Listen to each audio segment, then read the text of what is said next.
반가. 안녕하세요. 박용덕입니다. 공인중개사법 최근 19년간 기출문제 해설 강의입니다. 여러분 강의 시작하기 전에 구독, 좋아요, 알림 설정 해주시면 큰 힘이 되겠습니다. 이번 시간은 31회 13번 문제부터 살펴보겠습니다. 개업공개사가 등록관청 관할구역 외 밖으로 사무소를 옮기는 경우가 되겠습니다. 옳은 것입니다. 사무소 이전에 대해서 관할구역 밖으로 옮겼죠. 1번 이전 신고를 받은 등록관청은 그 내용이 적합한 경우 등록증의 변경사항을 기재하여 교부하거나 등록증을 재교부해야 된다 했는데 관할구역 밖으로 옮겼기 때문에 기재사항을 변경하여 교부할 수는 없습니다. 관할구역 밖으로 옮겼기 때문에 재교부해야 됩니다. 그래서 1번은 틀렸고요. 자, 그 다음에 건축물 대장에 기재되지 않는 건물에 중개사무소를 확보한 경우 건축물 대장의 기재가 지연되는 사유를 적은 서류도 첨부를 해야 됩니다. 첨부할 필요가 없다. X입니다. 2번. 3번 중개사무소 이전 신고를 하지 아니한 경우에 100만원 이하의 과태료 부과 대상입니다. 아니라고 해서 X고요.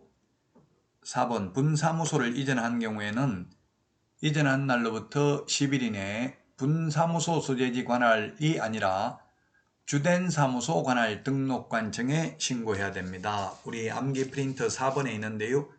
분사무소 이전 신고, 분사무소 설치 신고, 분사무소에서 사용할 인장 등록, 분사무소 휴업 신고, 폐업 신고, 업무정지 모두 주된 사무소 등록관청이 합니다.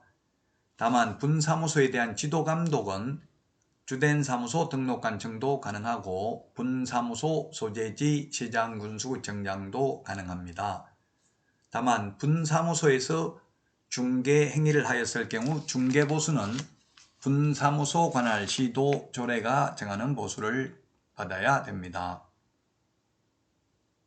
5번이 정답이네요. 등록관청은 분사무소 이전 신고를 받은 때에는 지체 없이 그 분사무소의 이전 전 및 이전 후 소재지 관할 시장군수구청장에게 이를 지체 없이 통보해야 됩니다. 5번이 옳은 정답이 되겠습니다.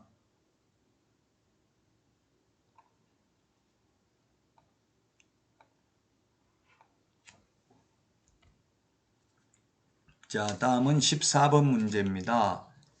휴업과 폐업에 대한 설명으로 틀린 것입니다. 1번 폐업 신고 전의 개업공개사에 대하여 위반 행위를 사유로 행한 업무정지 처분의 효과는 폐업일로부터 1년간 개설 등록을 한 자에게 승계된다. X입니다. 폐업일로부터가 아니라 처분일로부터입니다. 처분일로부터 폐업일 X 처분일이 되겠습니다. 처분일로부터 1년간 재등록한 개업공개사에게 승계됩니다. 따라서 1번이 틀렸고요. 2번은 개업공개사가 폐업신고를 한 후 1년 이내에 소속공개사로 고용신고된 경우 그 소속공개사는 실무교육받지 않아도 된다. 네, 그렇습니다. 사전교육의 유효기간은 1년입니다. 사전교육은 미리 받아야 되는 게 사전교육인데 미리 받아야 되는 게 사전교육이 3가지가 있습니다. 중개실무교육, 경매실무교육, 직무교육 3가지가 있죠. 연수교육하고 거래사고 예방교육은 사후교육입니다. 이 사전교육의 유효기간은 1년이다. 즉 교육받고 1년 안에 개업하거나 취직 안하면 다시 받아야 되고요. 그만두고 1년 안에 다시 개업하거나 취직하려면 사전교육은 안 받아도 됩니다. 3번입니다. 손해배상 책임의 보장을 위한 공탁금은 폐업 사망한 때에도 3년간 회수할 수 없습니다. 3년인 이유는 민법 766조에 의한 손해배상 소멸시효가 3년이기 때문에 그렇습니다. 4번 분사무소는 주된 사무소와 별도로 휴업할 수도 있고 폐업할 수도 있고 업무정지 당할 수도 있습니다. 5번 중개업의 폐업신고는 수수료 납부 대상이 아닙니다. 수수료 납부 대상 우리 암기 프린트 52번에 정리는 되어 있습니다. 다음은 15번 문제 살펴보겠습니다. 계약서에 대해서 틀린 것입니다. 1번 개업공개서는 중개가 완성된 때에만 계약서를 작성 교부해야 된다.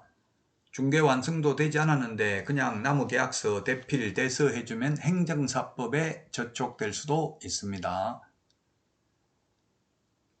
1번 옳은 내용이고요. 2번 개업공개사는 계약서와 확인설명서에는 서명 및 날인입니다. 서명 및 날인 또는이 아니라 및입니다. 및 날인 해야 됩니다. 3번 중개상물 확인설명서 교부일자는 계약서 필요적기재사항입니다. 계약서 필요적기재사항 우리 암기 프린터 9번에 인물, 계약금, 인권, 조교 9가지 이거 꼭 암기를 해야 될 내용입니다. 인물, 계약금, 인권, 조교 거래 당사자 인적사항, 물건의 표시, 계약일, 그 밖의 약정 내용, 거래 금액, 물건의 인도일 시, 권리 이전 내용, 조건, 기한, 확인설명서, 교부일자, 인물, 계약금, 인권, 조교, 필요적 기재사항에 해당이 됩니다. 자, 그 다음에 4번에 계약서는 5년 보존해야 됩니다. 4번 원본 다 가능합니다. 전자문서도. 다만 공인전자문서센터에 보관된 경우는 제외한다. 이 말은 전자계약서 작성하면 따로 종이계약서 출력해서 보존할 필요 없습니다. 5번 개업공개사가 하나의 거래계약에 대하여 서로 다른 둘 이상의 계약서를 작성한 경우 등록관청은 그 등록을 취소해야 된다 했는데 이중계약서 적으면 취소해야 되는 게 아니라 취소할 수 있습니다. 상대적 취소 사유에 해당됩니다. 따라서 5번이 틀렸습니다. 이중등록, 이중소속은 절대적 취소고요. 이중사무소, 이중계약서는 상대적 취소, 임의적 취소입니다. 이중지급은 행정처분 대상이 아닙니다.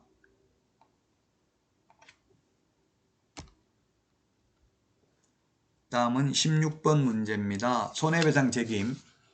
손해배상 책임에 대해서는 시험에 2문제 정도 출제됩니다. 틀린 것은 했는데 개업공개사는 업무 개시하기 전에 손해배상 책임을 보장하기 위하여 보증보험 공제 또는 공탁 가입해야 되고요. 미리 못하고 등록하고 나서 해야 됩니다. 업무 개시 전이죠. 2번 갑이 설정한 보증을 다른 보증으로 변경하려는 경우 이미 설정한 보증의 효력 있는 기간 중에 변경하면 됩니다. 1년짜리 가입했다고 1년 만기 끝나야 다른 보증으로 변경할 수 있는 게 아니라요. 효력 있는 기간 중에 언제든지 변경 가능하고요. 자, 그 다음에 만료되었을 때 만료일까지 다시 가입해야 됩니다. 그리고 4번 이런 손해배상을 보장하기 위한 보증 설정을 안 하면 등록을 취소할 수 있습니다. 취소 안 하면 업무정지 처분할 수 있습니다. 5번 공제금으로 손해배상을 한 때에는 30일 이내 다시 가입해야 된다 했는데 30일 이내가 아니라 15일 이내 재보정 설정해야 됩니다. 우리 암기 프린터 49번에 있습니다. 따라서 틀린 정답 5번이 정답이 되겠습니다. 여기까지 하고 다음 시간에 찾아뵙도록 하겠습니다. 여러분 수고하셨습니다. 안녕.